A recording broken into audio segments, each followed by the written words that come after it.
Selamat pagi, saudara-saudara. Salam sejahtera bagi Anda. Sebelum kita mendengarkan sapaan teduh pada pagi hari ini, marilah kita satu di dalam doa. Kita berdoa. Bapa kami yang di surga, curahkanlah kiranya Roh-Mu yang kudus kepada kami, dan berikanlah kemampuan kepada hamba-Mu ini, agar dapat menyampaikan firman-Mu, dan semua anak-anak-Mu yang mendengarkannya mendapat berkat sukacita pada hari ini. Dan karena itu akan merasakan kasih Tuhan yang begitu besar di dalam kehidupannya.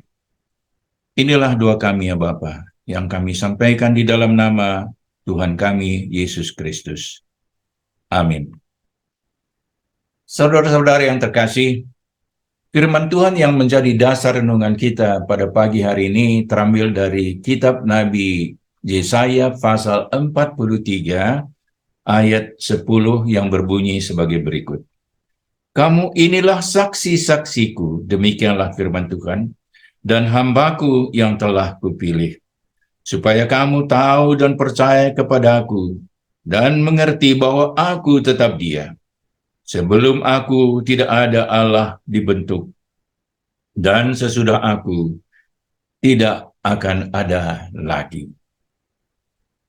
Saudara-saudara, ayat ini adalah kata-kata Tuhan Allah yang disampaikannya kepada bangsa Israel dengan perantaraan Nabi Yesaya. Ketika itu bangsa Israel sudah kembali dari pembuangan dari negeri Babil. Sesuai konteksnya, saudara-saudara, kita dapat meringkaskan isi ayat-ayat itu tersebut menjadi kalimat seperti berikut ini. Kamu adalah saksi-saksi atas perbuatanku, saksi-saksi atas semua yang telah aku pekerjakan untukmu, saksi tentang kasih dan pengampunanku terhadap engkau. Seorang saksi, saudara-saudara, adalah orang yang pernah melihat dengan langsung, mendengar langsung, dan mengalami secara langsung apa yang akan menjadi bahan kesaksiannya. Sebagai satu bangsa, saudara-saudara, tentu saja banyak yang dapat dikisahkan oleh bangsa Israel tentang kemaha luar biasaan perbuatan Allah terhadap mereka. Sebagai satu bangsa, tentu saja banyak yang dapat mereka kisahkan. Bangsa ini dapat bersaksi bagaimana kuasa dan keperkasaan Tuhan ketika membebaskan mereka dari perbudakan di negeri Mesir. Mereka dapat juga menceritakan berbagai keajaiban tentang pemeliharaan Tuhan kepada mereka selama 40 tahun ketika mereka mengembara di padang pasir hingga mereka sampai di negeri Kanaan, tanah yang dijanjikan kepada nenek moyang mereka. Itu pengalaman yang luar biasa yang ditunjukkan oleh Allah kepada nenek moyang mereka. Namun saudara-saudara, generasi bangsa Israel kepada siapa Nabi Yesaya berbicara adalah generasi yang sangat berbeda sekali. Mereka mempunyai pengalaman yang jauh berbeda dari generasi nenek moyang mereka. Generasi bangsa Israel di zaman Nabi Yesaya ini adalah generasi yang mengalami penderitaan yang sangat pahit sebagai orang-orang buangan di negeri Babil. Mereka dibuang ke negeri Babil. Tetapi mengapa, saudara-saudara, mereka dibuang? Kalau kita baca di kitab Nabi Yeremia pasal 16 ayat 12 dan 13, kata-kata ini dapat kita jumpai sebagai berikut. Kamu sendiri berlaku lebih jahat daripada nenek moyangmu. Lihat, kamu masing-masing mengikuti kedegilan hatinya yang jahat daripada mendengarkan kepadaku. Maka aku akan melemparkan kamu dari negeri ini ke negeri yang tidak dikenal oleh kamu maupun oleh nenek moyangmu. Maka oleh karena dosa-dosa itu, saudara-saudara, bangsa Israel dibuang ke negeri Babil selama 70 tahun oleh karena pemberontakan mereka, oleh karena dosa-dosa yang mereka perbuat terhadap Allah. Tetapi saudara-saudara, kini setelah kembali dari pembuangan, Allah menunjuk mereka menjadi saksi-saksinya. Kamu inilah saksi-saksiku, kata Allah kepada bangsa itu. Sebagai saksi Allah, bangsa ini bertanggung jawab untuk memberitakan tentang kemahakuasaan Allah sesuai dengan apa yang mereka alami sepanjang kehidupan mereka. Dan juga mereka dapat bersaksi tentang kasih Allah kepada mereka. Dipilihnya Israel sebagai saksi mengandung dua sisi memang, saudara-saudara. Satu sisi mereka harus memberitahukan kepada masyarakat bahwa Allah itu adalah adil, suci, dan maha kuasa. Itu adalah satu sisi dari Allah yang mereka alami.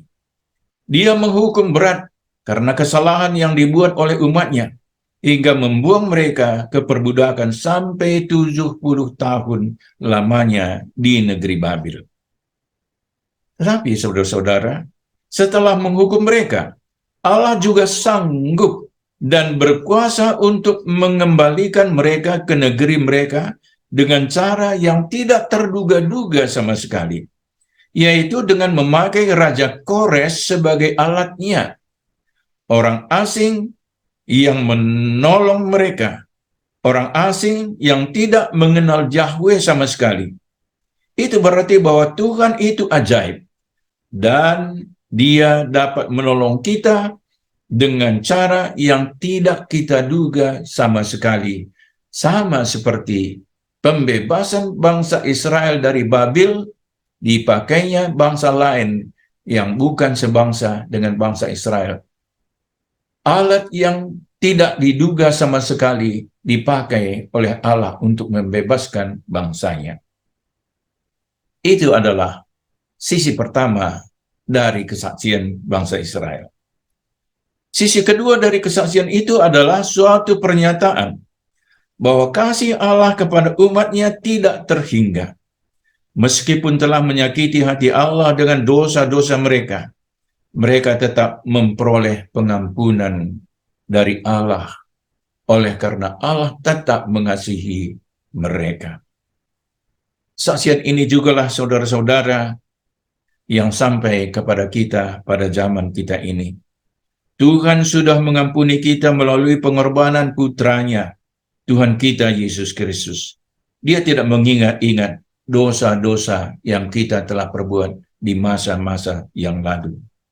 Karena itu, saudara-saudara, seharusnya lah kita juga tidak lagi menodai diri kita sendiri dengan berpaut pada dosa-dosa yang telah diampuni oleh Tuhan. Yang lama sudah berlalu, dan yang baru sudah datang. Yesus telah menjadikan kita menjadi ciptaan baru, sesuai dengan 2 Korintus 5 ayat 17.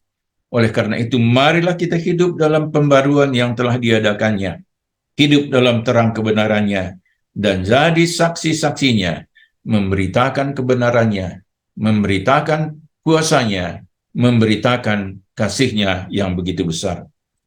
Sama seperti Israel dipanggil menjadi saksi-saksi tentang keagungan dan kasih Allah yang begitu besar, kita sebagai orang-orang percaya kepada Yesus Kristus harus menjadi saksi-saksi hidup, atau dengan kata-kata Rasul Paulus, kita adalah surat-surat Kristus yang terbuka di tengah masyarakat di mana kita ditempatkan. Yang menjadi saksian kita ialah bahwa yang kita sembah dan layani di dalam Kristus adalah Allah yang berdaulat, berkuasa, dan telah menyatakan kemenangannya atas kuasa apapun di kolong langit ini. Dia sudah mengalahkan kuasa dosa dan maut di kayu salib, yang terbukti melalui kebangkitannya dari kematian, dari kubur yang kosong, yang akan kita peringati pada tanggal 9 April yang akan datang pada bulan depan. Marilah kita tetap hidup sebagai saksi-saksi Kristus, saksi tentang kemahakuasaan Tuhan, dan saksi tentang kasih-Nya yang tidak terhingga bagi umat manusia bagi mereka yang percaya kepada Yesus Kristus. Amin. Kita berdoa. Terima kasih untuk kasih-Mu yang tak terhingga, yang mengampuni secara total melalui penderitaan dan kematian Putra-Mu. Kuatkanlah kami sebagai saksi-saksi-Mu yang hidup di zaman kami ini. Kami juga berdoa untuk pemerintah kami. Berikan kemampuan kepada aparat hukum, keamanan di negeri kami ini, agar dapat menjaga ketertiban, keadilan, dan kesetaraan, sehingga kami dapat bersaksi tentang kasih-Mu yang besar itu untuk umat manusia. Pada kesempatan ini juga ya Tuhan, kami berdoa untuk umat-Mu yang ada di GBKP Palangkaraya. Engkau tahu pergumulan anak-anak-Mu di Palangkaraya dan sekitarnya. Kuatkanlah mereka agar dapat terus bersaksi tentang kasih-Mu kepada masyarakat di sekitar mereka. Lindungi, berkati pendeta, penetua, baik yang emeritus, dan juga semua pengurus-pengurus kategorial, pengurus PJJ. Tuhan berkati, supaya mereka dapat bersaksi, bekerja untuk memuliakan nama Tuhan. Khususnya ya Tuhan, kami berdoa untuk POS PI di Pangkalan Bun. Kami berdoa agar pekabaran Injil yang dilakukan oleh anak-anak Tuhan di Pangkalan Bun tidak mendapat rintangan yang berarti. Berilah iman yang teguh bagi hamba-hamba-Mu, agar mereka tetap bergairah dalam pekabaran. Biarlah melalui pekabaran Injil di Pangkalan Bun, kabar sukacita tentang kuasa, kasih, dan pengampunan Tuhan makin tersebar luas dan berakar kokoh di daerah tersebut. Inilah doa kami ya Bapa, yang kami sampaikan di dalam nama Tuhan kami Yesus Kristus, yang telah mengajarkan kami doa Bapa kami, yang kami ucapkan secara bersama-sama. Bapa kami yang di sorga, dikuduskanlah nama-Mu, datanglah kerajaan-Mu, jadilah kehendak-Mu di bumi seperti di sorga.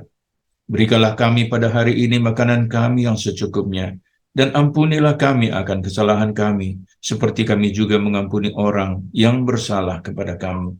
Dan janganlah membawa kami ke dalam pencobaan, tetapi lepaskanlah kami daripada yang jahat, karena Engkaulah yang punya kerajaan, dan kuasa, dan kemuliaan, sampai selama-lamanya.